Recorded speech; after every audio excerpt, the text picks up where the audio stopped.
digital era, we all need something practical, right? One of them is e-money. Now we can buy everything with e-money. From snacks, transportation, sending money to friends, just tap or scan a QR code. Super simple. Today we will talk about challenge of using e-money with my friends, Nadifa, Khairunisa, and Myla. So yeah, I'm Priska, your host today episode. Hello, I'm Nadifa, super excited to be here.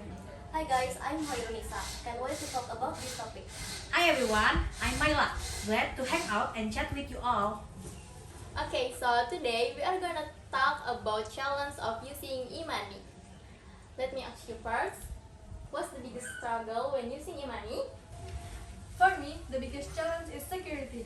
There are so many people get tricked by fake links or scams, and then suddenly their balance is gone. Some even lose millions. It's really scary. Totally agree. I haven't experienced it myself, but a lot of my friends have. That's why we really need to be careful. Just don't click random links or share personal information with anyone. Exactly, security is a big issue. How about you, Myla? For me, it's usually technical stuff like imagine standing in the line at the cashiers and the signal drops or your data runs out. The app just keeps spinning and loading. It's so awkward when the people waiting behind you, right? Yes. That's why now I always make sure my phone has enough data and battery. I've had that too. Definitely a good reminder to always be prepared before using e-money. Another challenge I've noticed after spending, who here has ever gone broke just because of e-money? Since it's just a quick tap, we don't feel the money is leaving. Yeah, that's on me. With cash, you can literally your money shrinking. So you think twice. With e-money, your balance is gone. So now I try to set monthly limit to control it better. Same here. If you don't control it, you can really overspend. And it's not just user, it's challenge for small business. Some shops or food don't accept e-money.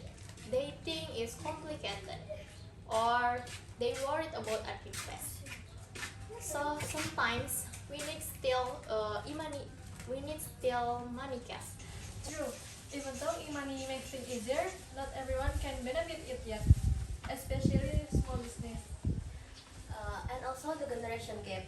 Young people are so used to e-money, but older generation like our parent, our grandparent, has a struggle. Like some misclick and some just prefer cash. Yeah, I've tried teaching my parents how to top in money, and wow, it tests my patience. That's why digital education is such a big deal. Okay, we've talked about challenge of using e-money, but I'm serious. Do you have any tips about using e-money safely and wisely?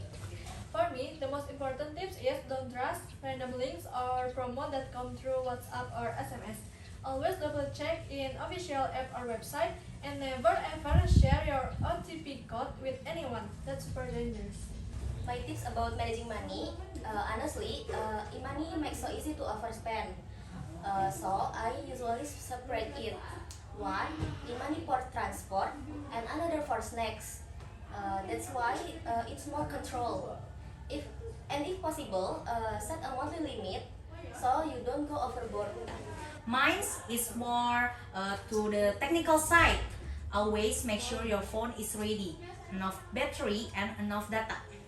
Wow, great tips. Okay, the point is, e-money is super practical, but don't let e-money control us. We should be the one in control. Alright, that's a fun chat about e-money today. Thanks for all. You're welcome. And for you listeners, don't forget to share about experience e-money with us. See you in the next episode. Bye. For the podcast, Tap the topic, tap the future.